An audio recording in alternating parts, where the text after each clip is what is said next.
Hello बच्चों। तो कैसे हो आप? तो मैं चिंतन देसाई आप सबका बहुत बहुत स्वागत करता हूं हमारी ये फिजिक्स चैनल में। तो बच्चों, आज हम डिस्कस करने वाले हैं हमारे एनसीईआरटी के चैप्टर नंबर 4 का last point, that is uniform circular motion. बच्चों, ये यूनिफॉर्म सर्कुलर मोशन किसे बोला जाता है? सोचो, एक सर्कुलर पाथ है जिसके ऊपर एक ऑब्जेक्ट कांस्टेंट स्पीड से मूव हो रहा है। क्या बोला मैं? एक सर्कुलर पाथ है जिसके ऊपर कोई ऑब्जेक्ट कांस्टेंट स्पीड बोला। मैं क्या बोला? मैं स्पीड बोला, मैं वेलोसिटी नहीं बोला, मैं कांस्टेंट स्पीड बोला। समझ में आ रहा है? मैं क्या बोला? Constant speed. अगर कोई ऑब्जेक्ट किसी सर्कुलर पाथ के ऊपर कांस्टेंट स्पीड से मूव हो रहा है तो वो यूनिफॉर्म सर्कुलर मोशन कर रहा है, ऐसा हम बोल सकते हैं। देखो, यहां पे स्पीड कांस्टेंट होती है, वेलोसिटी नहीं। समझ में आ रहा है? स्पीड कांस्टेंट होती है, वेलोसिटी नहीं। स्पीड कांस्टेंट होगी, वेलोसिटी कांस्टेंट नहीं होगी। और वो आप समझ भी जाओगे कि क्यों वेलोसिटी कांस्टेंट नहीं होगी, क्योंकि वेलोसिटी डायरेक्शन चेंज कर रही है, लेकिन उसका मैग्नीट्यूड, स्पीड क्या होती है? Magnitude of velocity. Velocity directional vector है ना? वेलोसिटी क्या है? डायरेक्शनल वेक्टर है ना? मान लो कि मैंने वेलोसिटी को v is equal to let say V X I cap plus V Y J cap लिखा है, तो ये वेलोसिटी है। लेकिन जैसे मैं इसका मैग्नीट्यूड ले लेता हूं, ये वेक्टर फॉर्म है, जैसे मैं इसका मैग्नीट्यूड ले लेता हूं तो यही मैग्नीट्यूड क्या कहलाती है? स्पीड कहलाती है। और वो स्पीड कितनी लिख सकते हैं? अंडर रूटवा में एक्स कंपोनेंट का स्क्वायर प्लस वाई कंपोनेंट का स्क्वायर लिख सकते हैं ना? तो भैया, ये जो मैग्नीट्यूड ऑफ वेलोसिटी है ना, वही स्पीड होती है। तो मैंने यहां पे क्या बोला? मैंने यहां पे बोला कि भैया स्पीड कांस्टेंट रहेगी, है ना? वेलोसिटी चेंज होती जाएगी, और वो समझ में आ जाएगा आपको, डोंट वरी अबाउट इट। ठीक है? तो हमारी एनसीईआरटी की भी यही बोलती है, ध्यान से देखो। When an object follows a circular path at a constant speed, बहुत ही इंपॉर्टेंट पॉइंट। जब कोई ऑब्जेक्ट किसी सर्कुलर पाथ पे कांस्टेंट स्पीड से मोशन कर रहा है, then that motion of the object is called uniform circular motion. है ना? समझ में आया? तो अगर कोई ऑब्जेक्ट, मुझे अगर यूनिफॉर्म सर्कुलर मोशन की डेफिनेशन देनी है तो मैं क्या दूंगा? अगर कोई ऑब्जेक्ट किसी सर्कुलर पाथ के ऊपर कांस्टेंट स्पीड से मूव हो रहा है तो ऐसे मोशन को हम बोलेंगे यूनिफॉर्म सर्कुलर मोशन। यहां पे कांस्टेंट स्पीड ना बहुत ही इंपॉर्टेंट वर्ड होता है, इसीलिए मैं इसको अंडरलाइन भी करूंगा। यहां पे सबसे बड़ा इंपॉर्टेंट पॉइंट यही है, कांस्टेंट स्पीड, है ना? तो इसको हम अंडरलाइन भी कर लेते हैं, कांस्टेंट स्पीड। ये बहुत ही इंपॉर्टेंट पॉइंट है यहां पे। ठीक है? सर्कुलर मोशन को आइडेंटिफाई करना है तो उसकी स्पीड देखो, क्या हर एक जगह पे स्पीड उसकी कांस्टेंट है? Then definitely it is the uniform circular motion. Clear है पॉइंट? ठीक है, चलो आगे बढ़ो। The word uniform refers to the speed which is uniform और constant throughout this motion, throughout the motion, है ना? तो यहां पे यही तो बोलता है कि ये यूनिफॉर्म वर्ड जो भी है ना, वो क्या दिखा रहा है? वो यही दिखा रहा है कि भाई जो ऑब्जेक्ट यहां पे सर्कुलर पाथ पे मोशन में है, उसकी स्पीड हर एक पॉइंट पे, हर एक टाइम पे कांस्टेंट है ना? वेलोसिटी कांस्टेंट नहीं है, स्पीड कांस्टेंट है। समझ में आ रहा है? वेलोसिटी नहीं, वेलोसिटी का मैग्नीट्यूड कांस्टेंट है। अब आई बात समझ में? वेलोसिटी का मैग्नीट्यूड कांस्टेंट है, वेलोसिटी कांस्टेंट नहीं है। समझ में आ रहा है? यस और नो? तो ये सारा खेल है, ये सारी कहानियां चल रही है। ठीक है? Suppose an object is moving with a uniform speed v in a circle of radius r as shown in this figure। ये फिगर 4.19 मतलब कि ये वाली फिगर, ये पूरी जो फिगर है ना, वो 4.19 है। Since the velocity of the object is changing continuously in the direction, देखो, since the velocity of the object is changing continuously in the direction, the object undergoes acceleration। है ना? बात तो सही है, आप देख सकते हो। अगर वो ऑब्जेक्ट यहां पे है तो यहां पे उसकी वेलोसिटी कौन सी डायरेक्शन में, आप समझ सकते हो।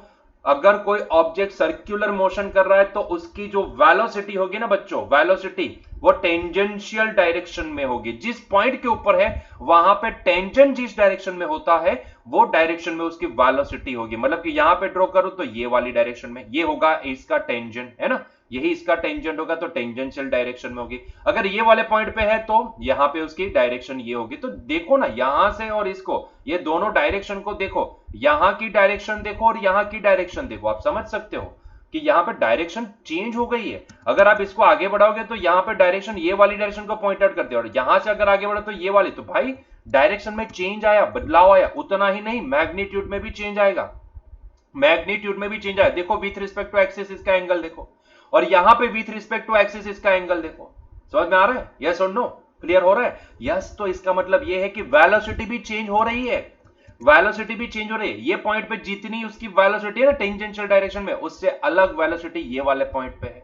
अरे उससे अलग यहां पे होगी, उससे अलग यहां पे, क्योंकि पाथ तो पूरा सर्कुलर है ना, है ना? समझ में आ रहा है? या सुनो, तो वेलोसिटी डेफिनेटली अलग अलग है। समझ रहे हो आप? मैंने एंगल बताया ना आपको। अगर आप यहां पे एक्स एक्सिस मान लेते हो और एक्स एक्सिस से इसका एंगल देखते हो, तो आप देखो एंगल यहां पे, आप खुद ही देख लो यहां पे एंगल क्या है, और आप यहां पे खुद ही देख लो एंगल क्या है। चेंज हुआ कि नहीं हुआ? हुआ ना, चेंज हुआ। तो एंगल से उसकी डायरेक्शन चेंज हुई ना। अरे मैग्नीट्यूड भी तो चेंज हुआ कि नहीं हुआ? उसका x कंपोनेंट यहां पे जो बनेगा एंड y कंपोनेंट यहां पे जो बनेगा, उस हिसाब से यहां पे देखो x कंपोनेंट ये डायरेक्शन में, y कंपोनेंट ये डायरेक्शन में। तो आप देख सकते हो कि x कंपोनेंट क्या बना और y कंपोनेंट क्या बना, दोनों में डिफरेंस है ना? हालांकि वो x कंपोनेंट y कंपोनेंट का आप जैसे ही अंडर रूट निकालोगे और vx square plus vy square करोगे, तो उसका मैग्नीट्यूड यहां पे जो भी है उतना ही यहां पे मिलेगा। मतलब कि स्पीड उसकी सेम रहेगी, लेकिन वेलोसिटी के x component and y component change होते नजर आएंगे। और यह बात सही है, यह बात सच भी है। और उसका एक एग्जांपल और भी मैं आपको दे सकता हूं। मान लो कि मैंने एक सर्कल ले लिया, ध्यान से देखना, मैं एक सर्कल ले रहा हूं, यहां पे ध्यान से देखिएगा, आपको समझ में आ जाएगा। एक तीसरी पोजीशन यहां पे लेता हूं, ये वाला पॉइंट, ये वाला पॉइंट, ठीक है? यहां पे मैं तीसरी पोजीशन लेता हूं और यहां पे मैं वेलोसिटी को देखता हूं। जरा सोचो, यहां पे वेलोसिटी टेंजेंशियल डायरेक्शन मतलब कि ये डायरेक्शन में होगी। तो जरा सोचो इसका y कंपोनेंट क्या, ये तो पूरी x एक्सिस के पैरेलल हो गई ना, मतलब कि इसके पास तो x कंपोनेंट ही होगा। इसका y कंपोनेंट क्या होगा? जीरो होगा, है कि नहीं? इसका y कंपोनेंट क्या होगा? जीरो। लेट्स से ये वेलोसिटी कितनी है? लेट्स से मैं इसको बोलता हूं v1 के बराबर है। कितनी है यहां पे वेलोसिटी? v1 के बराबर। तो आप खुद ही सोच सकते हो, ये सर्कुलर पाथ है ना, ये पूरा सर्कुलर पाथ है, ऐसे ऐसे पूरा सर्कुलर पाथ है ना? तो यहां पे वो जो नीचे वाला जो पॉइंट है ना, ये वाले पॉइंट पे अगर मैं उसकी वेलोसिटी देखो, इसका टेंजेंट ड्रॉ करूं, तो वो तो भैया पैरेलल टू एक्स एक्सिस आ जाएगा। तो यहां पे इसका जो कंपोनेंट y कंपोनेंट होगा ना, वो तो जीरो होगा, y कंपोनेंट तो जीरो है, बस x कंपोनेंट आपको मिलेगा, है ना? तो यहां पे आप खुद ही सोच सकते हो। तो इसका मतलब ये हो कि v1 की वैल्यू v से अलग है। अगर यहां पे मुझे लिखना है तो यहां पे मुझे v1 लिखना पड़ेगा कुछ vx i के प्लस 0 j के, है ना? सीधी सी बात है, सीधी सी बात, क्योंकि यहां पे सिर्फ उसके पास x डायरेक्शन की वेलोसिटी है कि नहीं? ऐसे ही यहां पे पहुंचेगा तब आप देखोगे तो इसका टेंजेंट ऐसे ड्रॉ होगा। तो ये वाले पॉइंट पे टेंजेंट ऐसे ड्रॉ, तो इसके पास x डायरेक्शन की वेलोसिटी नहीं है, y डायरेक्शन में ही है जो भी है। तो यहां की वेलोसिटी लेट्स से v2 है, तो मैं इसको बोलूंगा कि भाई 0 i के प्लस vy j के। तो आप समझ रहे हो कि यहां पे दोनों कंपोनेंट है, यहां पे y कंपोनेंट, यहां पे सिर्फ x कंपोनेंट था, यहां पे उसके दोनों कंपोनेंट है, यहां पे सिर्फ y कंपोनेंट है, यहां पे वापस दोनों कंपोनेंट है। तो आप देख रहे हो कि भाई वेलोसिटी चेंज हो रही है, कभी उसका x कंपोनेंट जीरो हो रहा है, कभी y कंपोनेंट जीरो हो रहा है, कभी दोनों कंपोनेंट है तो x और y में डिफरेंस है, कभी x y से ज्यादा है तो कभी y x से ज्यादा है ना? लेकिन जब भी आप इन सब का अंडर रूट करके vx स्क्वायर प्लस y, मतलब कि x कंपोनेंट y कंपोनेंट का स्क्वायर निकालोगे, तो वो हर एक केस में सेम मिलेगा, जितना इतना उतना यहां पे, उतना यहां पे, उतना यहां पे। यही तो है यूनिफॉर्म सर्कुलर मोशन, है ना? तो भाई यहां पे आपको एक चीज तो अभी दिमाग में फिट हो गई कि जी हां, वेलोसिटी चेंज हो रही है, लेकिन उसका मैग्नीट्यूड चेंज नहीं हो रहा है, मतलब कि स्पीड कांस्टेंट है। अभी सवाल यह आता है कि अगर वेलोसिटी चेंज हो रही है, मैंने आपको दिखाया ऐसे 4 लोकेशन दिखाए अलग अलग, जहां पे हमने नोटिस किया कि भाई एक लोकेशन यहां पे जहां पे सिर्फ उसके पास x डायरेक्शन का ही कंपोनेंट है, y कंपोनेंट नहीं है। यहां पे देखें तो यहां पे दोनों कंपोनेंट है, यहां पे देखें तो सिर्फ y वाला कंपोनेंट है, x वाला कंपोनेंट नहीं है। यहां पे देखें तो दोनों कंपोनेंट है। तो कहीं ना कहीं मुझे यह समझ में भाई वेलोसिटी चेंज हो रही है, वेलोसिटी में बदलाव, ये तो एक्सीलरेशन दिखाता है ना?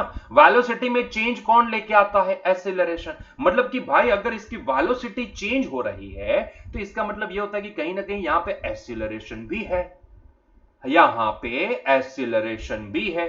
कभी वो डीएक्सिलरेशन का काम करती है, कभी वो एक्सिलरेशन का। अभी वो मुझे पता नहीं है, मुझे यहां पे इतना समझ में आता है कि हाँ भैया एक्सिलरेशन है ना। तो इसीलिए अभी मेरी जिज्ञासा इतनी बढ़ गई ये समझने के लिए कि भाई ये circular motion, sorry uniform circular motion में वेलोसिटी कंटिन्यूअसली चेंज हो रही है, मतलब कि कहीं ना कहीं यहां पे एक्सिलरेशन है। तो भाई वो एक्सिलरेशन कितना होगा ये जानना है मुझे। अंदर से मेरी जिज्ञासा ऐसे बोल रही है कि भाई जल्दी से इसका एक्सिलरेशन निकाल, क्योंकि यहां पे वेलोसिटी चेंज हो रही है तो कहीं ना कहीं एक्सिलरेशन है। आपको लगेगा कि सर ऐसा कैसा, मतलब कि ये सर्कुलर मोशन में आप बोल रहे हैं कि कांस्टेंट स्पीड से वो आगे बढ़ रहा है, तो स्पीड उसकी कांस्टेंट है, वेलोसिटी चेंज हो रही है वो समझ में आ रहा है, तो एक्सीलरेशन, अरे भैया वेलोसिटी में चेंज हो आया ना, डेल्टा वी कहीं ना कहीं समय के साथ साथ चेंज हो रहा है ना। एक टाइम पे वो यहां पे था ऑब्जेक्ट, थोड़े टाइम के बाद यहां पे पहुंचा, वेलोसिटी चेंज हो गई, थोड़े टाइम बाद यहां पे पहुंचा, वेलोसिटी चेंज हो गई, थोड़ी बाद यहां पे पहुंचा, वेलोसिटी चेंज हो गई। तो भाई टाइम के साथ साथ चेंज हो रहा है, टाइम के साथ साथ वेलोसिटी चेंज हो रही है, तो कहीं ना कहीं एक्सेलरेशन तो होना ही है ना। तो इसीलिए अब हम क्या करने वाले हैं, अब हम यहां पे magnitude and direction of acceleration निकालना चाहते हैं, मतलब कि वो निकालने वाले हैं। समझ में आ रहा है? सीधी सी बात है कि अगर वेलोसिटी चेंज हो रही है, उसकी डायरेक्शन चेंज हो रही है, तो कहीं ना कहीं दैट ऑब्जेक्ट अंडरगोस एक्सीलरेशन। तो अभी सवाल ये निकल के आता है, अंदर से जिज्ञासा ये बोल रही है कि भाई साहब तो वो एक्सेलरेशन कितने मैग्नीट्यूड का होगा एंड कौन सी डायरेक्शन में होगा, वो पता लगाइए। ठीक है, तो वो पता लगाते हैं हम लोग। ठीक है, चलो साथ में मिलके पता लगाते हैं। ठीक है, साथ में मिलके पता लगाते हैं। क्लियर है? तो उसका मैग्नीट्यूड भी निकालेंगे और उसकी डायरेक्शन कौन सी होगी वो भी निकालेंगे। तो पहले ये पॉइंट क्लियर हो गया बच्चों आपको कि भाई यहां पे यूनिफॉर्म सर्कुलर मोशन में डेफिनेटली वेलोसिटी चेंज होगी, हर एक पोजीशन पे उसकी अलग अलग वेलोसिटी होगी, हर एक डायरेक्शन, हर एक पोजीशन पे उसकी वेलोसिटी की डायरेक्शन भी डिफरेंट होगी। लेकिन अगर उन सबका मैग्नीट्यूड निकालोगे, चाहे ये लोकेशन पे मैग्नीट्यूड निकालो या ये लोकेशन पे या ये कोई भी पॉइंट पे मैग्नीट्यूड निकालोगे, तो वो मैग्नीट्यूड आपको कांस्टेंट मिलेगा, मतलब कि स्पीड कांस्टेंट है, वेलोसिटी चेंज हो रही है ना। ये पॉइंट क्लियर हुआ, दिमाग में फिट हुआ? अगर ये पॉइंट फिट हुआ है तो अभी क्या पता लगाते हैं, इन्वेस्टिगेशन करते हैं एक्सीलरेशन का, है ना। चलो तो एक्सीलरेशन का इन्वेस्टिगेशन करते हैं। तो उसके लिए थोड़ा बहुत यहां पे नोट डाउन कर लेते हैं भाई साहब कि मान लो कि मैं ऐसी दो पोजीशन देख रहा हूं। मान लो कि पहली पोजीशन है पॉइंट पी, अगर ऑब्जेक्ट पॉइंट पी पे है, मान लो कि अभी ऑब्जेक्ट पॉइंट पी पे है, तब उसका पोजीशन वेक्टर क्या है, आर। अभी यहां पे जो पोजीशन बनेगी वो तो भाई सेंटर से ही ली जाएगी ना, क्योंकि ये सर्कुलर पाथ है ना, तो उसकी पोजीशन सेंटर से ही नापेंगे। अज्यूम करेंगे कि भाई ये जो सेंटर है वो ओरिजिन है, तो वहीं से उसकी पोजीशन निकलेगी, है ना। तो उसका पोजीशन वेक्टर क्या है, लेट से आर। पॉइंट पी का पोजीशन वेक्टर है लेट से आर। उसी तरह से थोड़ी देर बाद अगर मैंने यहाँ पे ऑब्जर्वेशन देखा, तो भाई वो ऑब्जेक्ट यहां से थोड़ी देर बाद, लेट से डेल्टा टी टाइम के बाद, वो ऑब्जेक्ट यहां से घूमता घूमता घूमता घूमता घूमता घूमता यहां पे पहुंचा, है ना, ये वाले पॉइंट पे, मतलब कि पीडेस पॉइंट के ऊपर पहुंचा। तो जब वो पीडेस पॉइंट पे पहुंचा तब हमें पता है कि उसकी पोजीशन चेंज हो गई। अभी वो पोजीशन बनी पीडेस, मान लो कि उसका पोजीशन वेक्टर है आर डेस। आप बोलोगे कि सर ये आर एंड आर डेस तो सेम होंगे ना, रेडियस है, हाँ सेम होंगे, लेकिन मान लो अभी के लिए मैं बोलता हूं कि भाई वो आर डैश है, उसका पोजीशन वेक्टर क्या है, आर डैश है। ठीक है, तो वो आर डैश है, ऐसा समझ लेते हैं। ठीक है, क्लियर हुआ ये पॉइंट? क्या इतना समझ में आया कि हम क्या बोलना चाहते हैं? तो एक पोजीशन पी को ऑब्जर्व करेंगे एंड दूसरी पोजीशन पी डैश को ऑब्जर्व करेंगे। ठीक है, तो ये करना चाहते हैं हम लोग, यहाँ पे ऑब्जर्व करना चाहते हैं। जब पॉइंट पी के ऊपर हमने देखा तो उसकी टेंजेंशियल वेलोसिटी कितनी थी, तो भैया वी थी। और जब हमने इसको पॉइंट को पीडेस पे देखा, उस ऑब्जेक्ट को पीडेस पे देखा, तब उसकी वेलोसिटी कितनी थी, टेंजेंशियल वेलोसिटी, तो भैया वो वी डैश थी। मतलब कि हम ये बोल पाते हैं कि भाई जैसे टाइम आगे बढ़ता है, वैसे वैसे ऑब्जेक्ट पी से पी डैश तक पहुंचता है, वैसे वैसे उसी के साथ उसकी वेलोसिटी भी वी से क्या हो रही है, वी डैश हो रही है। वी से क्या हो रही है, वी डैश हो रही है। तो हम ये बोलेंगे कि भाई डेल्टा टी टाइम में उस ऑब्जेक्ट की वेलोसिटी में बदलाव कितना आया, डेल्टा वी। और वो डेल्टा वी आप समझ सकते हो, उसकी वेलोसिटी v से बदल के क्या हो रही है, v डैश हो रही है। समझ में आ रहा है? यस सुनो, तो उसकी वेलोसिटी डेल्टा टी टाइम में v से v डैश हो रही है। क्या ये पॉइंट समझ में आया? और बच्चों तो इसका मतलब ये होता है कि भाई यहां पे एवरेज एक्सीलरेशन, सर एवरेज ही क्यों? अरे भैया देखो ना, टाइम इंटरवल बहुत बड़ा है ना, यहां से यहां तक का मोशन का इंटरवल हम लिए हैं, यहां से यहां तक का बड़ा इंटरवल लिए। डेल्टा टी जीरो नहीं है, delta T tends to zero नहीं है, delta T tends to zero करेंगे, वो तीसरी फिगर देख रहे हो ना, वहां पे delta T tends to zero है ना। अभी तो भाई यही इतना बड़ा पाथ है, इतना बड़ा इंटरवल है, तो यहां पे सिर्फ हम एवरेज निकाल सकते हैं, है ना। तो भैया सोचो उसकी वेलोसिटी डेल्टा टी टाइम में वो ऑब्जेक्ट पी से पी डैश जा रहा है, तो उतने ही टाइम में हमने देखा तो ये पाया कि भाई पी पॉइंट पे उसकी वेलोसिटी v थी और पी डैश पॉइंट पे उसकी वेलोसिटी हो गई v डैश। तो भैया ये समझ में आता है कि उसी डेल्टा टी टाइम में उसकी वेलोसिटी v से v डैश हो रही है। तो बच्चों यहां पे एवरेज एक्सीलरेशन कितना निकलेगा, तो भैया एवरेज एक्सीलरेशन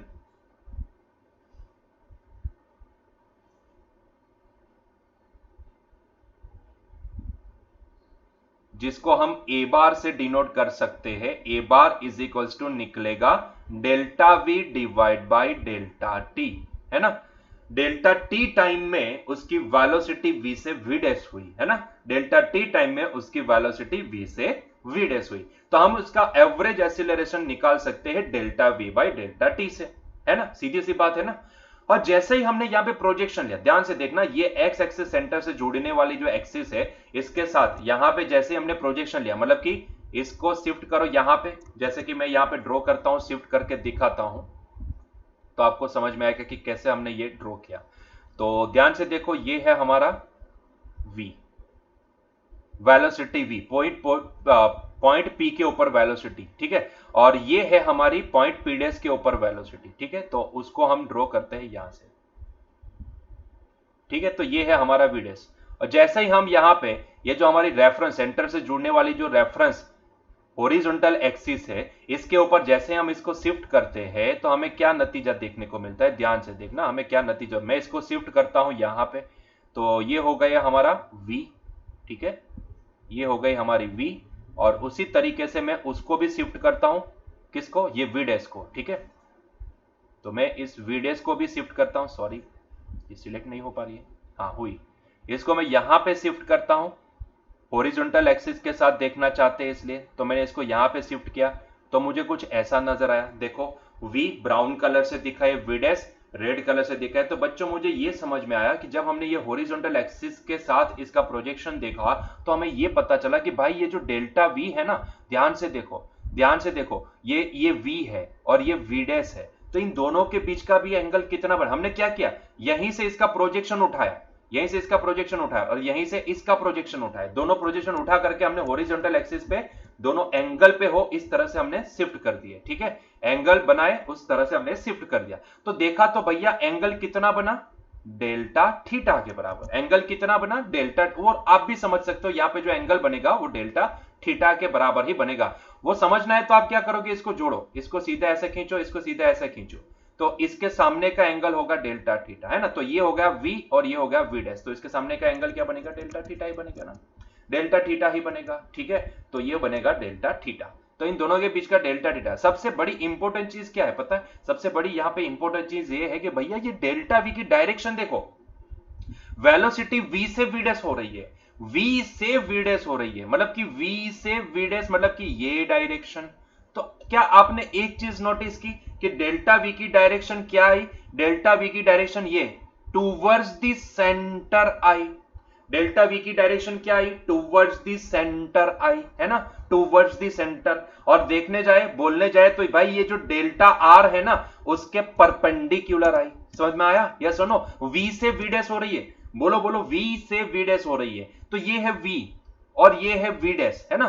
तो ये दो पॉइंट को जोड़ो, v से लेके v डैश तक जोड़ो, तो जोड़ोगे तो आपको समझ कि ये भाई ये जो डायरेक्शन आई ना v से v डैश, तो ये डायरेक्शन कुछ ये आई, मतलब कि वो सेंटर, टूवर्ड्स द सेंटर वाली डायरेक्शन में हमें डेल्टा v चेंज जो भी नजर आ रहा है उसके डायरेक्शन क्या है, टूवर्ड्स द सेंटर। बोलने जाए तो डेल्टा आर के परपेंडिकुलर चेंज आ रहा है, ऐसा बोल सकते हो। लेकिन सबसे बड़ी चीज, सबसे बड़ा पॉइंट यही है कि ये जो चेंज आ रहा है ना डेल्टा टी टाइम में, जो डेल्टा वी जितना चेंज आ रहा है, वो चेंज ना कौन सी डायरेक्शन में आ रहा है? टूवर्ड्स द सेंटर वाली डायरेक्शन में आ रहा है, टूवर्ड्स द सेंटर। समझ में आ रहा है? Towards the centre. और ऐसा ही नहीं, या ये वाली पोजीशन पे ऐसा हो रहा है, ऐसा नहीं है। थोड़ा डेल्टा टी कम कर दो, थोड़ा डेल्टा टी कम कर दो। मान लो कि यहां पे, जहां पे इतना बड़ा टाइम इंटरवल लिया था, इतना बड़ा चेंजेस लिया था, उसकी जगह पे हम छोटा चेंजेस लेते हैं, और छोटा चेंजेस लेने के बाद अगर हम यहां पे कोई अलग जगह पे अगर एक्सिस ड्रॉ करते हैं, तो ऐसे केस में भी आप देखोगे तो यही पाओगे कि डेल्टा वी की डायरेक्शन हर एक जगह पे, हर एक लोकेशन पे आपको कौन सी डायरेक्शन में मिलेगी? टूवर्ड्स द सेंटर मिलेगी। आप ये वाली फिगर को देखो तो यहां पे समझ में आ जाएगा। ठीक है, तो डेल्टा वी से लेके वी डैश हो रही है, तो पॉइंट पी हमने थोड़ा यहां पे शिफ्ट किया, पॉइंट पी यहां पे लिया है, पॉइंट पी डैश यहां पे लिया। ये इंटरवल हमने क्या कर दिया? छोटा कर दिया। ये इंटरवल जो यहां पे बड़ा था ना, बड़ा इंटरवल लिया था तो बड़ा डिस्प्लेसमेंट दिखा, डेल्टा चेंज इन पोजीशन बड़ी देखी। अभी हमने डेल्टा टी छोटा कर दिया, इससे छोटा। यहां पे जितना टाइम इंटरवल लिया था ऑब्जर्वेशन के लिए, उससे छोटा टाइम हमने यहां पे लिया, तो हमें ऑब्जर्वेशन में इतना ही डिस्प्लेसमेंट दिखा, इतना ही चेंज दिखा, डेल्टा आर पोजीशन में इतना चेंज, छोटा चेंज दिखा। तब देखा, तब भी हमें यही पाया कि भाई v से v डैश, तो डेल्टा v की जो डायरेक्शन आई ना डेल्टा टी टाइम में, वो डेल्टा v की डायरेक्शन भाई कहां आ रही थी? टूवर्ड्स द सेंटर ही आ रही थी। मतलब कि delta we delta T time में डेल्टा वी वेलोसिटी में डेल्टा वी जितना चेंज हो रहा है, और वो चेंज टूवर्ड्स द सेंटर, उसकी डायरेक्शन क्या है? टूवर्ड्स द सेंटर है। मतलब कि यहां पे यूनिफॉर्म सर्कुलर मोशन में जो एक्सीलरेशन लगेगा ना, वो एक्सीलरेशन की डायरेक्शन क्या होगी? टूवर्ड्स द सेंटर होगी। चाहे आप यहां पे देखो या फिर यहां पे देखो, देखो हर एक दोनों फिगर में हम जैसे डेल्टा टी को कॉमन कर दे, मतलब कि छोटा कर दे, कॉमन नहीं छोटा कर देते। टाइम इंटरवल यहां पे इतने टाइम तक ऑब्जर्व किया, यहां पे वही ऑब्जर्वेशन टाइम छोटा कर दिया तो इतना ही ऑब्जर्वेशन मिला। तो यहां तक का ऑब्जर्वेशन देखे तो वो केस में भी हमने डेल्टा वी देखा, तो वो यही पाया कि भाई वी से वी डैश जैसे हम ड्रॉ किए ना, हमने इसके प्रोजेक्शन लिए। हमने क्या किया? इसके प्रोजेक्शन लिए, इसका प्रोजेक्शन लिया, इसका प्रोजेक्शन लिया, दोनों का प्रोजेक्शन लिया, इसको यहां पे शिफ्ट किया, यहां पे देखा तो ये पाया कि भाई जैसे हम v से v डैश जा रहे हैं, तो वो डायरेक्शन हमेशा क्या पॉइंट आउट कर रही है? Towards the centre. अरे उतना ही नहीं, वही डेल्टा t टेंड्स टू 0 कर दोगे ना, डेल्टा t टेंड्स टू 0, मतलब कि ये इंटरवल एकदम पॉइंट के बराबर, एकदम पॉइंट के बराबर कर दो, डेल्टा t टेंड्स टू 0, तो ऐसे केस में ये पॉइंट बनेगा, तो वो पॉइंट पे भी जो भी होगा एक्सीलरेशन की डायरेक्शन, वो हमें टूवर्ड्स द सेंटर ही मिलेगी। मतलब कि हमने ये पाया कि भाई एवरी टाइम यहां पे हो क्या रहा है? एवरी टाइम जो एक्सीलरेशन लग रहा है ना, वो टूवर्ड्स द सेंटर लग रहा है, टूवर्ड्स द सेंटर, है ना। चाहे आप जितना भी बड़ा, ध्यान से सुनना, चाहे आप जितना भी बड़ा यहां पे इंटरवल ऑब्जर्वेशन के लिए ले लो, उसका जो एक्सीलरेशन होगा ना, वो उतने इंटरवल में जो आपको चेंज इन वेलोसिटी दिखेगी, वो जो एक्सीलरेशन की वैल्यू प्रोवाइड करेगी, उसकी डायरेक्शन हमेशा towards the centre of the path ही होगी, है ना। चाहे आप उसको बड़ा इंटरवल लो, या उससे और छोटा इंटरवल लो, या फिर पॉइंट के बराबर इंटरवल, मतलब कि डेल्टा टी टेंड्स टू 0 ले लो, ऐसे केस में भी आपको एक्सीलरेशन की डायरेक्शन क्या मिलेगी? Towards the centre. बच्चों ये जो एक्सीलरेशन होता है ना, जो डायरेक्टेड टुवर्ड्स द सेंटर होता है, उसको बोला जाता है सेंट्रीपिटल एक्सीलरेशन। मतलब कि हमने ये नोटिस किया कि यहां पे जो एक्सीलरेशन है, वो एक्सीलरेशन वो डायरेक्टेड टुवर्ड्स द सेंटर है ना। तो ये पॉइंट भी लिखते हैं कि भाई ये जो एक्सीलरेशन है, here acceleration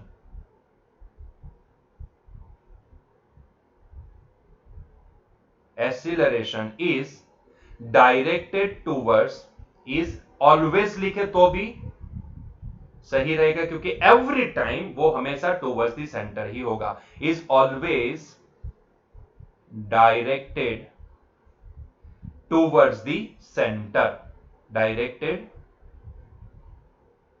towards the centre. ठीक है, इसीलिए इसको बोला जाता है, that's why it is called centripetal acceleration, that's why it is called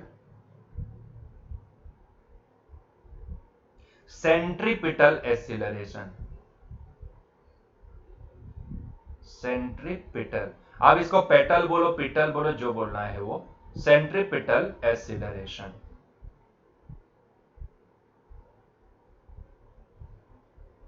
ठीक है, तो it is called centripetal acceleration and उसको डिनोट किया जाता है AC से। इसका नोटेशन क्या है? A suffix C। C क्या इंडिकेट करता है? सेंट्रीपिटल। और ये एक्सीलरेशन आपको ना सर्कुलर मोशन में ही दिखेगा, लीनियर मोशन में नहीं दिखेगा आपको, ये हमेशा सर्कुलर मोशन में ही दिखेगा, है ना। तो आपको कभी लीनियर मोशन में होता क्या है, कोई ऑब्जेक्ट सीधा जाता है ना, कोई ऑब्जेक्ट सीधा जाता है, मान लो कि ये ऑब्जेक्ट v वेलोसिटी से ये डायरेक्शन में जा रहा है, थोड़ी देर बाद उसकी वेलोसिटी यही डायरेक्शन में, क्योंकि सीधी मोशन है ना, तो यही डायरेक्शन में v डैश हुई होगी। तो जरा सोचो, यहां पे चेंज अगर ड्रॉ करोगे तो भैया यहां पे v एंड v डैश दोनों एक ही तो डायरेक्शन में है, तो v से v डैश की डायरेक्शन, डेल्टा v की डायरेक्शन क्या बनेगी? डेल्टा v से v डैश, हमने यहां पे यही देखा ना, v से v डैश ड्रॉ किया, v से v डैश ड्रॉ किया, वेलोसिटी में चेंज कौन सी डायरेक्शन में? v से v डैश हो रही है ना, तो v से v डैश की डायरेक्शन में ड्रॉ करना पड़ता है। तो हमने जब यहां से v से v डैश लाइन ड्रॉ की, तो भाई वो भी डायरेक्शन कौन सी आई? जिस डायरेक्शन में वेलोसिटी है वही डायरेक्शन आई, है ना। इसीलिए वहां पे हमें हमेशा एक्सीलरेशन या तो ऑब्जेक्ट की मोशन की डायरेक्शन में या फिर उसके अपोजिट डायरेक्शन में दिखता था। अपोजिट डायरेक्शन में कब दिखता है? जब वो डीएक्सीलरेशन होता है तब, है ना। तो हम बोलते हैं कि भाई डेल्टा टी टाइम में इसकी वेलोसिटी v से कितनी हुई? v डैश हुई, तो चेंज कितना आया? डेल्टा v का है, और वो डेल्टा v की डायरेक्शन क्या है? डेल्टा टी टाइम में जो वेलोसिटी चेंज हुई, तो v से v डैश हो रही है, तो v से v डैश की डायरेक्शन में आप एक वेक्टर ड्रॉ करो, वो डायरेक्शन होगी, है ना, वो डायरेक्शन होगी एक्सीलरेशन की। तो तब हमें एक्सीलरेशन की डायरेक्शन दिख रही थी, जिस डायरेक्शन में मोशन है वही डायरेक्शन में। लेकिन यहां पे ऐसा नहीं है ना, यहां पे तो सर्कुलर पाथ है, तो यहां पे v की डायरेक्शन कुछ अलग है, v डैश की भी डायरेक्शन कुछ अलग है, इसीलिए हमें क्या करना पड़ा? v का और v डैश का प्रोजेक्शन लेना पड़ा, है ना। v जिस डायरेक्शन में, उस डायरेक्शन में एक वेक्टर को हमने यहां पे ड्रॉ कर दिया, और v डैश जिस डायरेक्शन वहां से हमने ये v डैश को ड्रॉ कर दिया, और फिर जैसे ही हम यहां पे लाइन ड्रॉ किए या फिर बोलो वेक्टर ड्रॉ किए, डेल्टा v वेक्टर जैसे ही हम यहां पे ड्रॉ किए, वो v से v डैश ड्रॉ होता है, तो v से जैसे हम v डैश ड्रॉ किए तो वो डायरेक्शन कौन सी पॉइंट आउट हुई? टुवर्ड्स द सेंटर हुई। इसीलिए यहां पे सर्कुलर मोशन में आपको जो एक्सीलरेशन दिखेगा वो हमेशा टुवर्ड्स द सेंटर ही नजर आएगा। क्लियर हुआ ये पॉइंट? क्लियर हुआ? ठीक है, तो सर्कुलर मोशन है, ये जो एक्सीलरेशन है ना, इसका स्पेसिफिक नाम है, इसको बोला जाता है सेंट्रीपिटल एक्सीलरेशन, है ना। क्लियर है? तो सेंट्रीपिटल एक्सीलरेशन वो आपको सर्कुलर मोशन में ही दिखेगा, और वो towards the, always directed towards the centre होता है ना, क्योंकि यहाँ पे वेलोसिटी की डायरेक्शन ही हमें ये पॉइंट आउट करिए। जैसे ये वाले केस में हमने जैसे यहाँ पे जितना इंटरवल लिया था, बड़ा इंटरवल था, उससे छोटा इंटरवल यहाँ पे लिया, तो ऐसे केस में भी हमने यही पाया। हमने जैसे v का प्रोजेक्शन यहां लिया और v डैश का प्रोजेक्शन जैसे यहां पे लिया, तो हमने देखा तो भाई ये पाया कि भाई v से v डैश की डायरेक्शन जो निकलती है वो भाई यहां पे भी टुवर्ड्स द सेंटर ही है। तो आप चाहे जितना मर्जी छोटा इंटरवल लगाते जाओ भाई, आखिर में डेल्टा t टेंड्स टू 0 भी कर दोगे तो वो वाले केस में भी आपको एक्सीलरेशन की डायरेक्शन टुवर्ड्स द सेंटर ही मिलेगी। क्लियर है ये पॉइंट? तो इसीलिए इसको बोला जाता है सेंट्रीपिटल एक्सीलरेशन। क्लियर है पॉइंट? ठीक है, तो आइए उसका मैग्नीट्यूड भी निकाल लेते हैं। ये तो हमने एवरेज वैल्यू का सिर्फ फॉर्मूला लिखा है, लेकिन हमें तो फाइंड आउट क्या करना है? मैग्नीट्यूड, है ना। हमें तो फाइंड आउट करना है कि भाई वो एक्सीलरेशन कितना होगा। देखो डायरेक्शन तो पता लगा लिया ना, दो चीजें हम यहाँ पे, हमारी जिज्ञासा जो थी वो क्या फाइंड आउट करने की थी? दो चीजें, एक तो मैग्नीट्यूड ऑफ एक्सीलरेशन एंड दूसरा डायरेक्शन ऑफ एक्सीलरेशन। तो भाई मैग्नीट्यूड अभी बाकी है, एक्सीलरेशन की डायरेक्शन वो निकाल लिए, कौन सी डायरेक्शन आई? टुवर्ड्स द सेंटर, हमेशा टुवर्ड्स द सेंटर, है ना। तो डायरेक्शन तो पता लग गई, now let's talk about magnitude. तो भैया ये मैग्नीट्यूड कितना होगा उसका? तो भैया मैग्नीट्यूड निकालते हैं। मैग्नीट्यूड ऑफ एक्सीलरेशन, यहां पे मैग्नीट्यूड ऑफ सेंट्रीपिटल एक्सीलरेशन,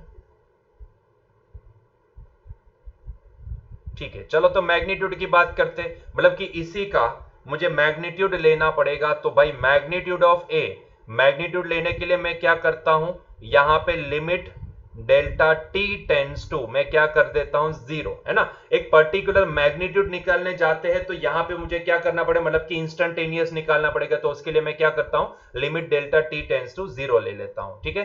दोनों जगह पे मैग्नीट्यूड लिया है, इसलिए यहां पे भी हम लिख सकते हैं delta we divide by mod delta we divide by delta T. Clear है? अभी यहां पे जरा ध्यान से देखिएगा, यहां पे हम एक छोटा सा रिलेशन यूज करने वाले हैं, एक छोटा सा हल्का सा रिलेशन यूज करने वाले हैं। मैं जो बोलता हूं उसके ऊपर फोकस करना। देखो बच्चों, ध्यान से देखते जाइएगा, ध्यान से देखते जाइएगा, जो मैं बोलूं उसके ऊपर फोकस करना। क्या आपको पहले तो ये सी पी पी डैश ये ट्राइंगल दिखा? ये ट्राइंगल दिखा, ठीक है, C P P dash, from the triangle C P P dash, ठीक है। क्या पहला ये ट्राइंगल दिखा आपको? अगर दिखा है तो बहुत ही बढ़िया है। तो यहां पे जरा ध्यान देना, या जरा गौर करना इसके ऊपर। फ्रॉम, पहला ट्राइंगल लेंगे C P P dash, and दूसरा ट्राइंगल कौन सा लेने वाला हूं? तो जरा ध्यान देना, यहां पे दूसरा ट्राइंगल में लेने वाला हूं, यहां पे ये वाला आई जी एच ट्राइंगल। कौन सा? आई जी एच, ये दिखा आपको ट्राइंगल, ठीक है। तो दूसरा ट्राइंगल में लेने वाला हूं आई जी एच।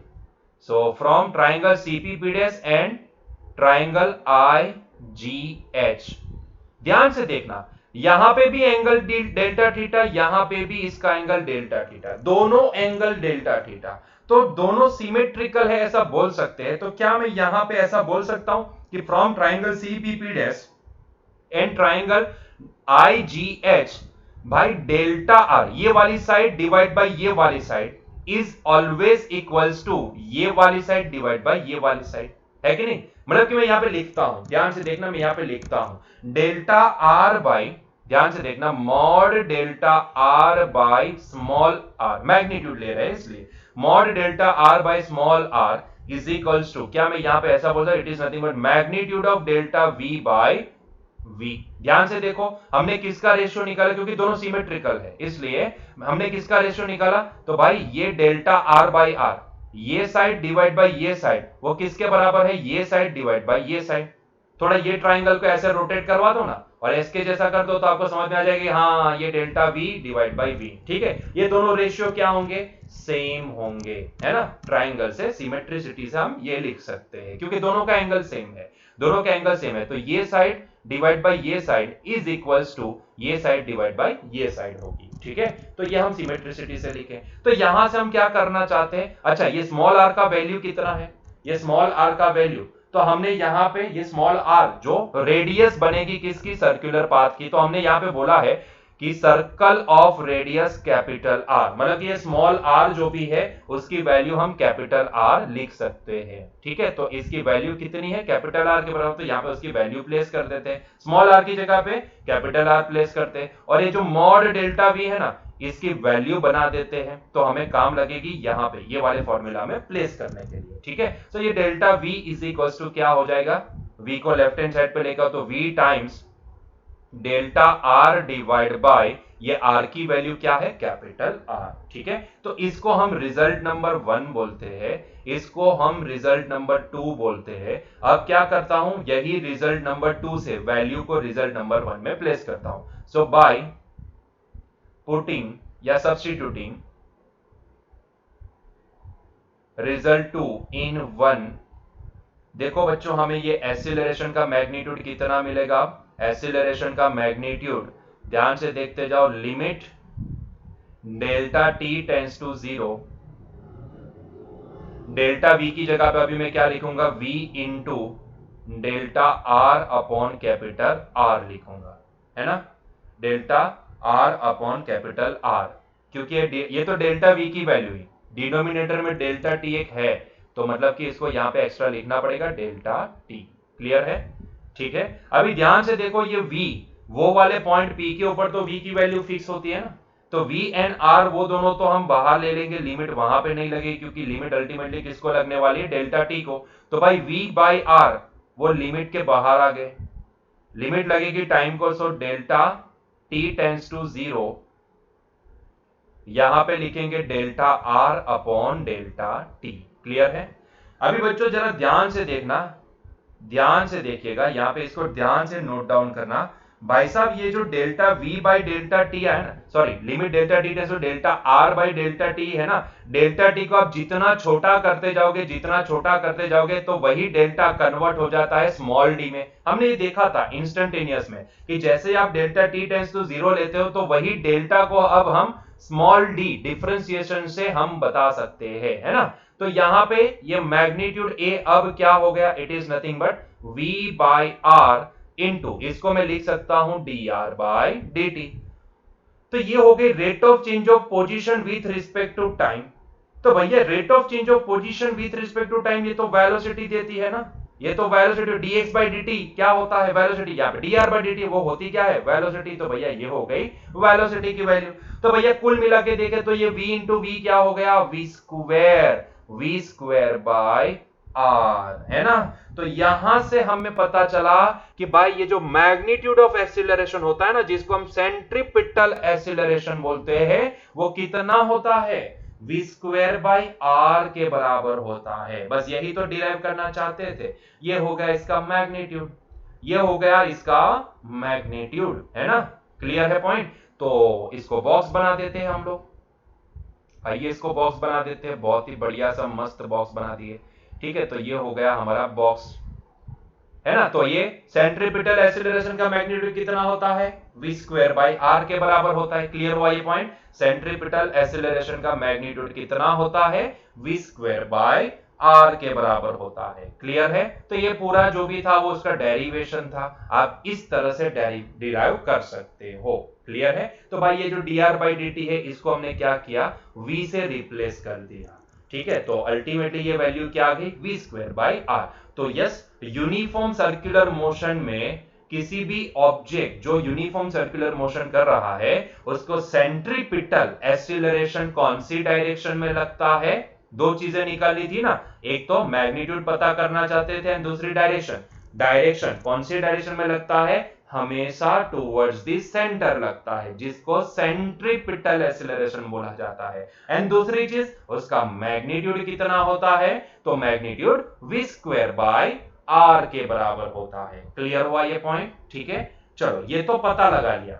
अभी बच्चों क्योंकि ये जो सर्कुलर मोशन है ना, हम सर्कुलर मोशन का पूरा चैप्टर आएगा, वहां पे हम ज्यादा डिटेल में चर्चा करेंगे, लेकिन अभी के लिए भाई सर्कुलर मोशन में सर्कुलर वेलोसिटी जिसको एंगुलर बोला जाता है, angular velocity, angular displacement, angular acceleration, ऐसे तीन अलग अलग टर्म हमें वहां से अलग से डिफाइन करनी होती है।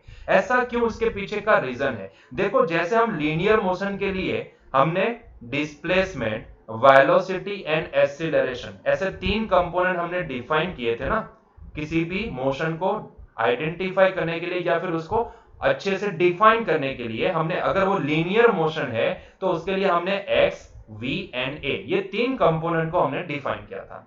अभी होता यह है कि ये तीन कंपोनेंट जो हमने डिफाइन किए थे ना, that are completely defined the linear motion, that completely defines linear motion only, ठीक है। वो कभी भी सर्कुलर मोशन को डिफाइन नहीं कर सकते, वो सिर्फ लीनियर मोशन को डिफाइन कर सकते हैं, है ना। तो वो कंपोनेंट अब तक हम सिर्फ लीनियर मोशन के लिए यूज करते थे, लेकिन जैसे सर्कुलर मोशन हम यूज करते हैं और उसमें यही डिस्प्लेसमेंट का फंडा यूज करने जाते हैं जो हमने लीनियर डिस्प्लेसमेंट में फंडा यूज किया था, तो यहाँ पे प्रॉब्लम क्रिएट होता है। भाई लीनियर मोशन के लिए मान लो कि कोई ऑब्जेक्ट जहां से अपनी जर्नी स्टार्ट करता है वापिस वहीं पे आ जाता है और वहां पे जर्नी खत्म करता है, तो उसका नेट डिस्प्लेसमेंट जीरो हो जाता है ना। अगर हम लीनियर कंसेप्ट यूज करते हैं तो आई बात समझ में, है ना।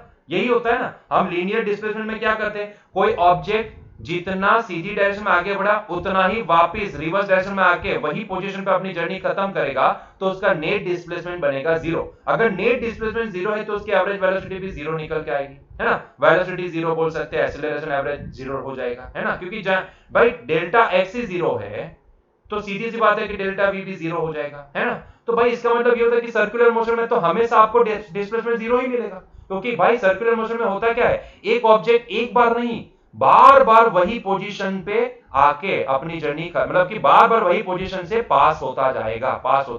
एक सर्कुलर पाथ के ऊपर मान लो कि एक कार रेस हो रही है और उसका ये सर्कुलर पाथ है, तो आप सोचो कि जहां से उसने अपनी जर्नी स्टार्ट की थी वो पॉइंट से वो बार बार यहां से पास होगी, तो हर एक बार क्या यहां पे उसकी डिस्प्लेसमेंट जीरो होगा क्या, उसका फ्यूल कभी भी मतलब कि बर्न ही नहीं होगा क्या, उसने कुछ वर्क ही नहीं किया, नहीं ऐसा नहीं है भाई।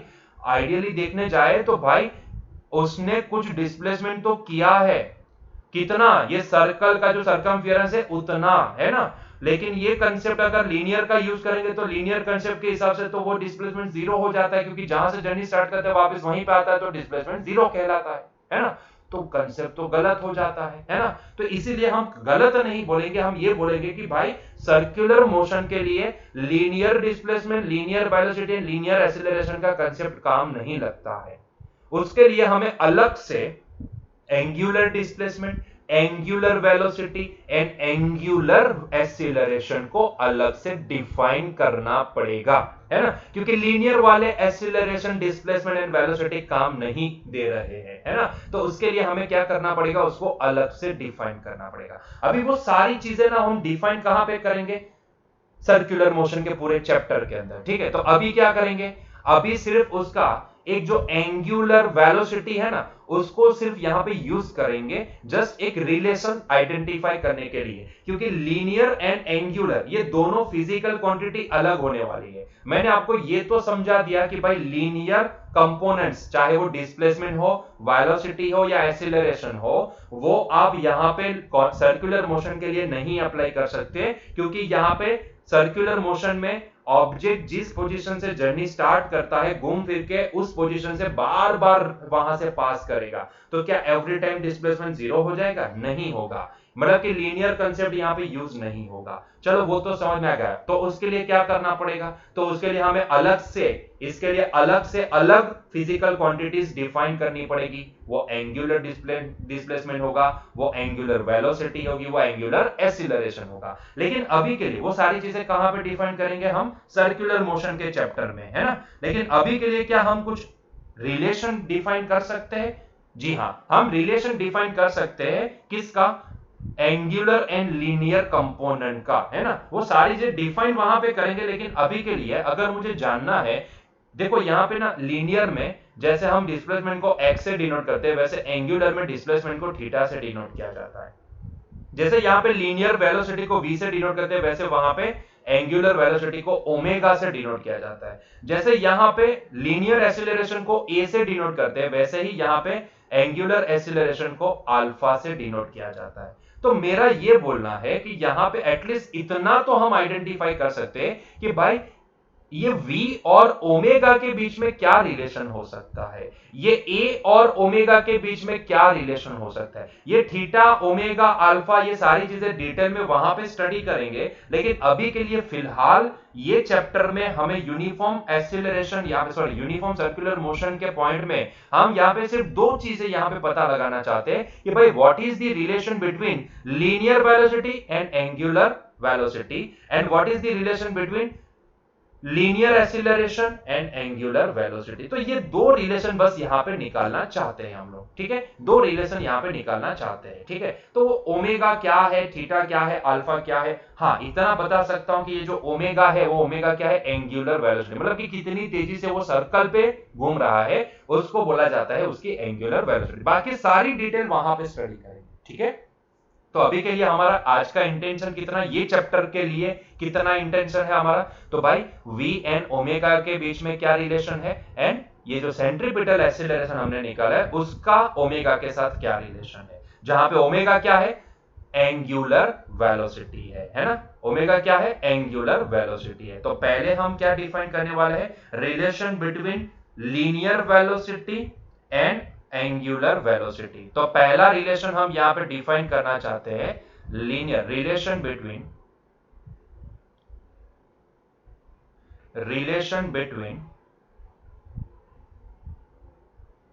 v and omega.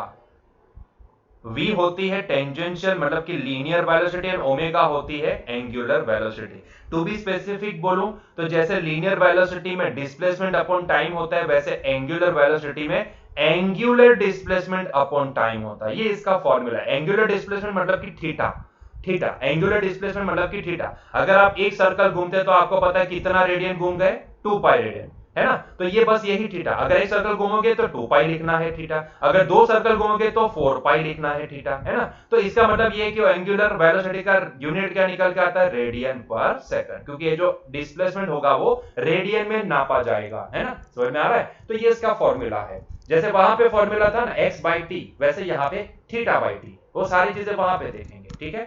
चलो तो यहाँ पे पहले तो रिलेशन डिफाइन करना चाहते हैं, तो जरा सोचो यहाँ पे रिलेशन डिफाइन करना चाहते हैं तो उसके लिए हम ये वाली फिगर के पास पहले तो आते हैं।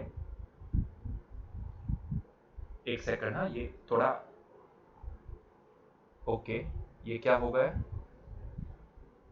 सॉरी वो बीच में थोड़ा सा प्रॉब्लम हो गया, सॉफ्टवेयर बंद हो गया था। Okay, sorry for that. और वापस जाते हैं हमारे पास, हमारे कहाँ गया वो मोशन इन प्लेन, ठीक है ये रही हमारी मोशन इन प्लेन वाली फाइल, ठीक है चल। तो यहाँ पे पीछे वाली स्लाइड पे जाते हैं, हाँ जी हाँ ये वाली स्लाइड पे जाते हैं, तो जरा देख लो डेल्टा टी टाइम में, ध्यान से देखना, हम पहले ओमेगा लिखते हैं। ओमेगा क्या होता है, ओमेगा का फॉर्मूला मैंने क्या बोला, एंगुलर डिस्प्लेसमेंट अपॉन टाइम।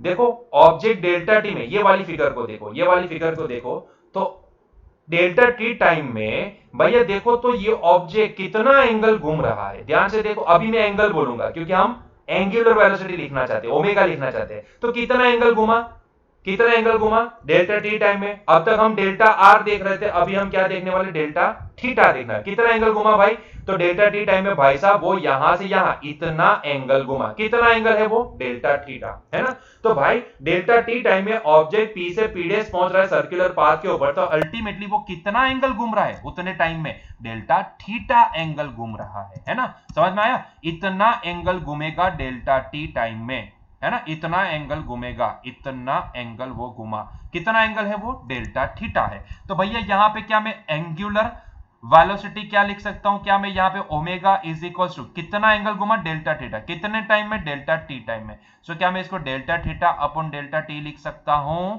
जी बिल्कुल लिख सकते हो, है ना, लिख सकते हैं ना, ठीक है। तो चलो इसको हम रिजल्ट नंबर 1 बोल देते हैं।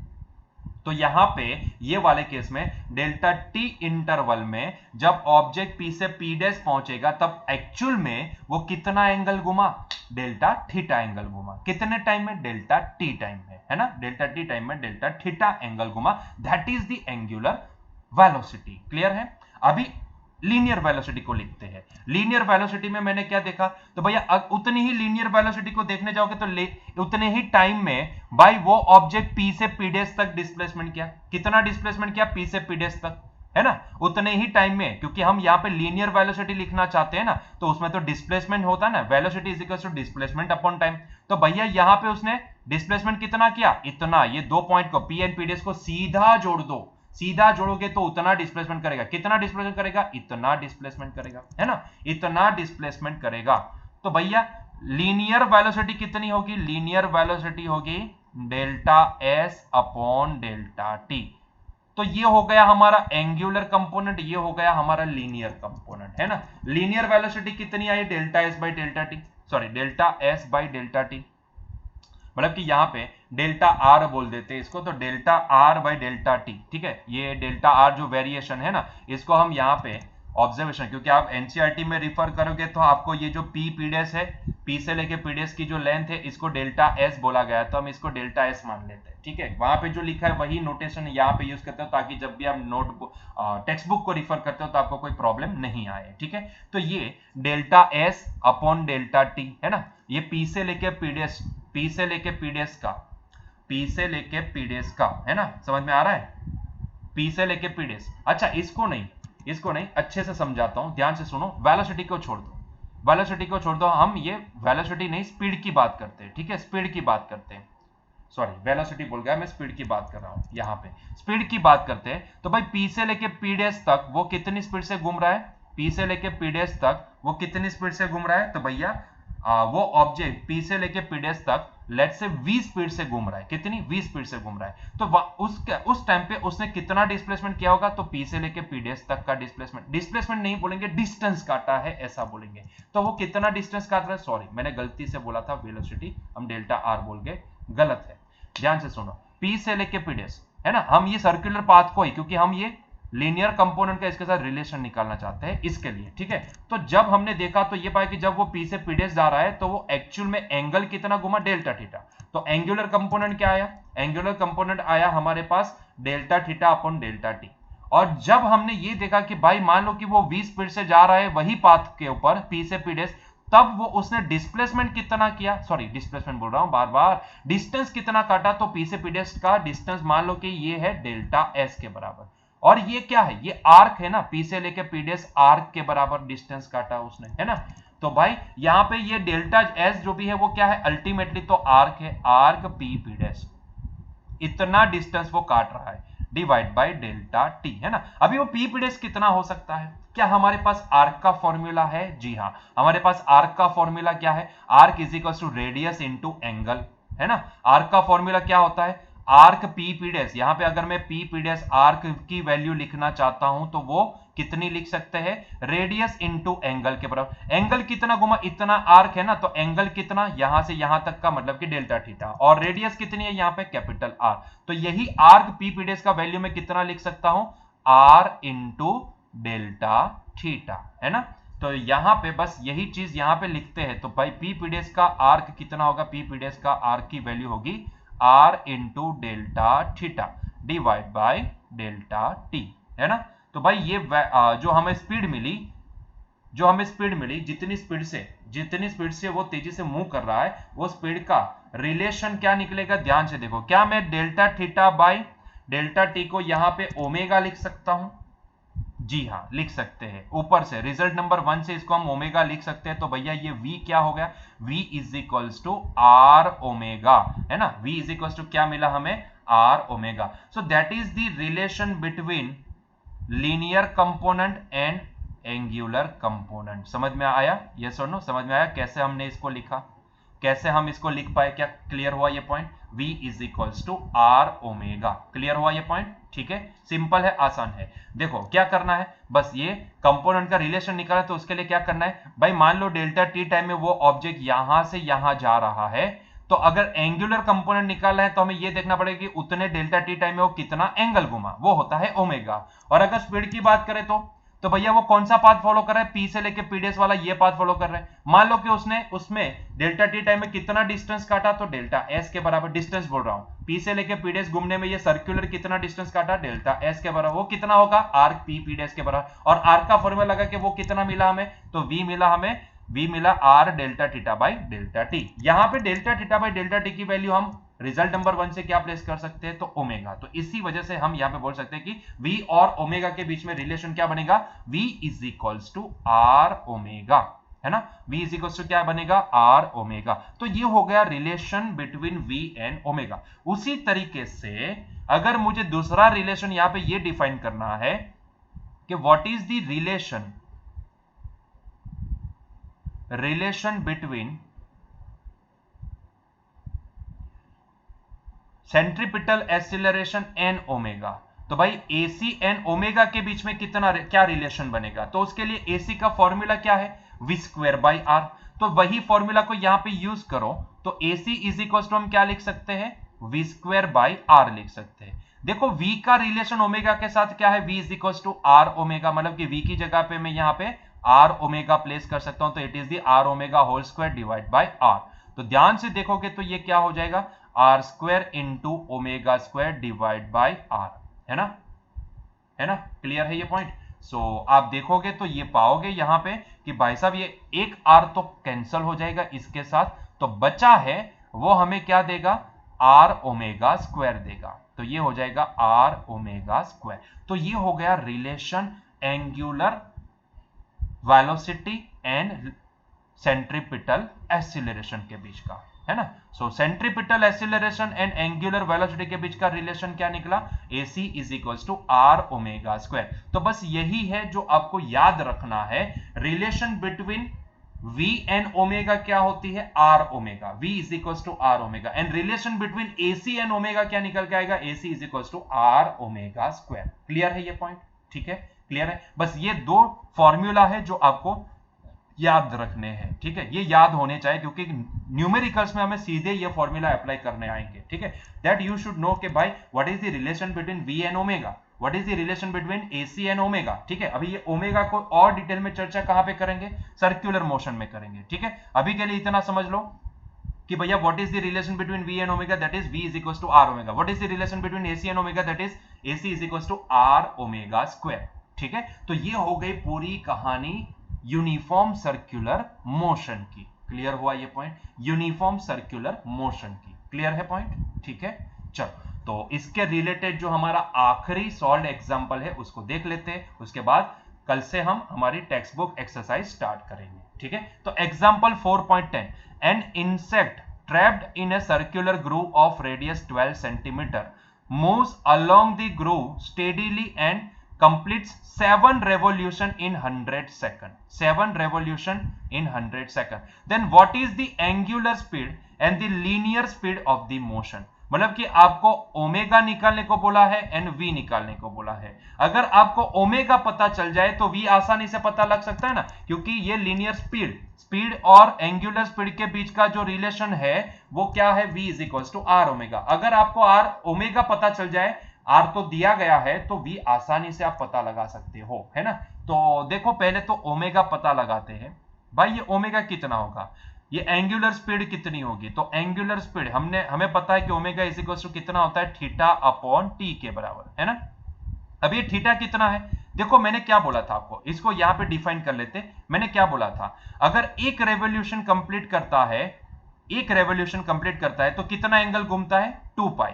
तो 1 रेवोल्यूशन के साथ रिलेटेड एंगल कितना आएगा, 2 पाई। अगर 2 रेवोल्यूशन कंप्लीट करता है तो कितना, 4 पाई, है ना। 4 पाई, 2 पाई प्लस 2 पाई, मतलब कि क्या मैं इसको लिख सकता हूं 2 टाइम्स 2 पाई, या फिर 2 पाई इंटू 2, क्या मैं इसको लिख सकता हूं 2 पाई इंटू 2, है ना।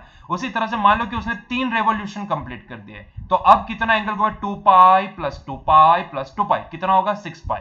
क्या मैं इसको ऐसा लिख सकता हूं, it is nothing but 2 pi into 3, है ना, वो भी तो 6 पाई ही होता है ना। मतलब कि आप देखोगे जितने रेवोल्यूशन कंप्लीट कर रहा है, मान लो ऐसे इन जनरल सेंस में बोलो कि मान लो उसने n रेवोल्यूशन कंप्लीट कर दिए, तो अब उसने कितना डिस्प्लेसमेंट किया होगा, एंगुलर डिस्प्लेसमेंट 2 पाई n के बराबर, है कि नहीं, सिंपल है ना।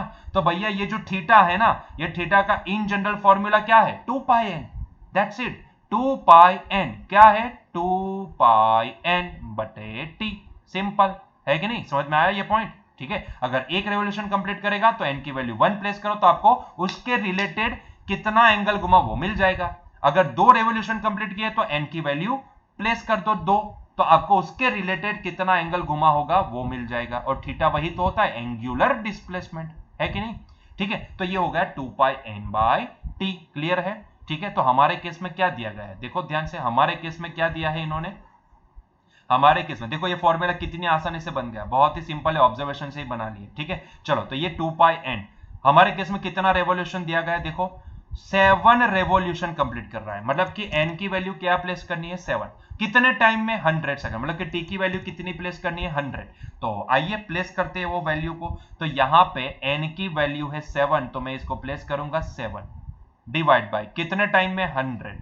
7 रेवोल्यूशन कंप्लीट कर रहा है 100 सेकंड में, क्लियर है। तो ये हो गया भाई, ये क्या मिला मेरे पास, 7 2 14, ये हो गया 14 पाई डिवाइड बाय 100। अच्छा, पाई का वैल्यू प्लेस करना पड़ेगा, चलो आइए पाई का वैल्यू प्लेस करते हैं। पाई की वैल्यू क्या है, पाई की वैल्यू है 3.14, तो यहां पे लिखो, तो ये हो जाएगा 14 into 3.14 divide by 100।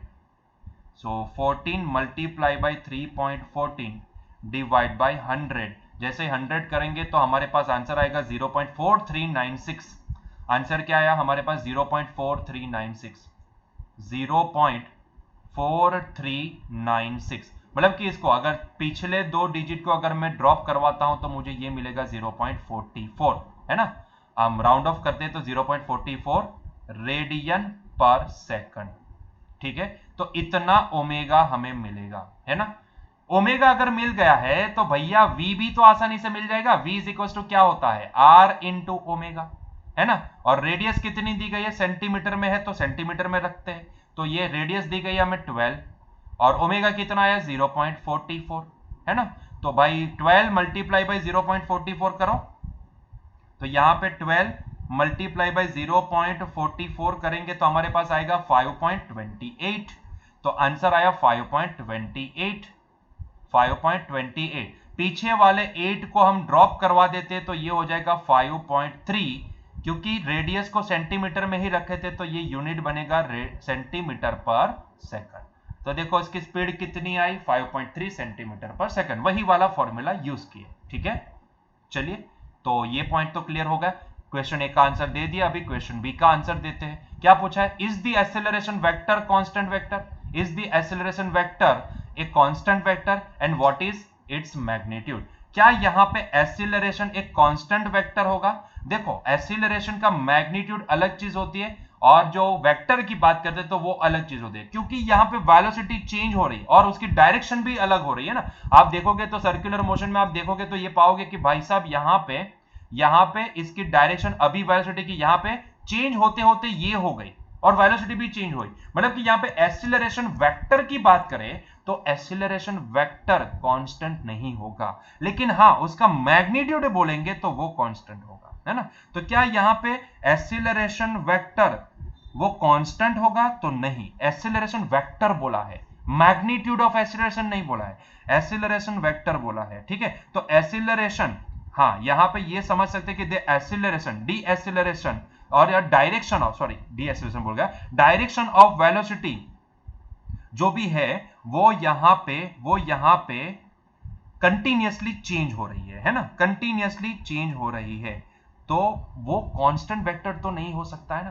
Continuously change हो रही है, उसकी डायरेक्शन भी चेंज हो रही है, तो यहां पे अगर हमें बोले तो acceleration is not a constant vector. Acceleration vector की बात करें तो, वेक्टर की बात करें तो, क्योंकि यहां पे बोला है एक्सीलरेशन वेक्टर, तो उसका वेक्टर जो भी है वो कांस्टेंट नहीं है, क्योंकि यहां पे एक्सीलरेशन भाई अपनी वेलोसिटी भाई डायरेक्शन अपनी चेंज कर रहा है, साथ में कई बार उसकी, ध्यान से सुनोगे तो आपको समझ में आएगा, कई बार ये वाले पॉइंट का, ये सर्कुलर पाथ है तो यहां पे उसके पास सिर्फ एक्स डायरेक्शन का कंपोनेंट है, यहां पे सिर्फ वाई डायरेक्शन का, तो भाई देखो ना उसका एक्स कंपोनेंट यहां पे सिर्फ एक्स डायरेक्शन का कंपोनेंट था, वो धीरे धीरे जीरो हो गया यहां तक आने में, और सिर्फ उसके पास वाई डायरेक्शन का कंपोनेंट बना, यहां पे वाई डायरेक्शन का कंपोनेंट जीरो था, वो धीरे धीरे इंक्रीज होते होते पूरा वाई डायरेक्शन का कंपोनेंट बन गया। तो कहीं ना कहीं एक्सीलरेशन वेक्टर कांस्टेंट नहीं है, एक्सीलरेशन वेक्टर कांस्टेंट नहीं है। अगर उसके मैग्नीट्यूड की बात करें तो वो कांस्टेंट है और उसकी direction towards the centre of the earth है, sorry towards the centre of the circular path है। लेकिन यहां पे अगर वेक्टर की बात करें तो वो कांस्टेंट नहीं है, तो हम लिखेंगे no, the acceleration vector is not a constant vector. Acceleration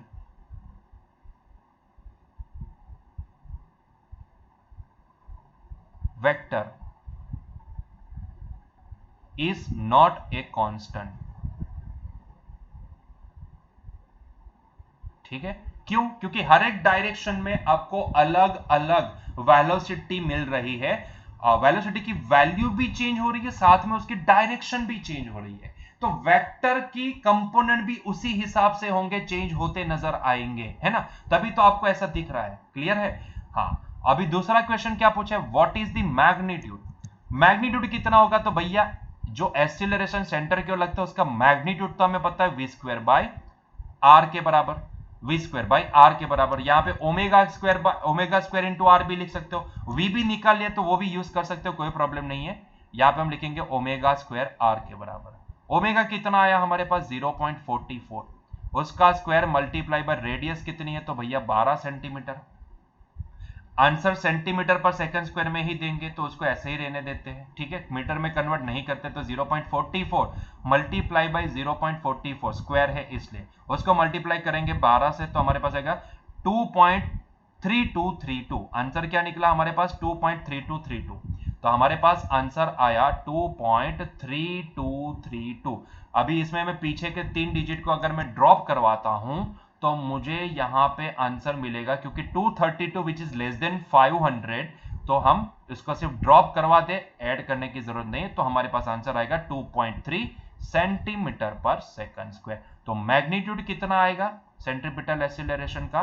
तो वो आएगा 2.3 सेंटीमीटर, है ना। And the magnitude of acceleration वो कांस्टेंट है, मैग्नीट्यूड ऑफ एक्सीलरेशन वो कांस्टेंट है, लेकिन एक्सीलरेशन वो एक कांस्टेंट वेक्टर नहीं है, है ना। कांस्टेंट यहां पे लिखूंगा मैं वेक्टर, साथ में लिखूंगा कांस्टेंट वेक्टर।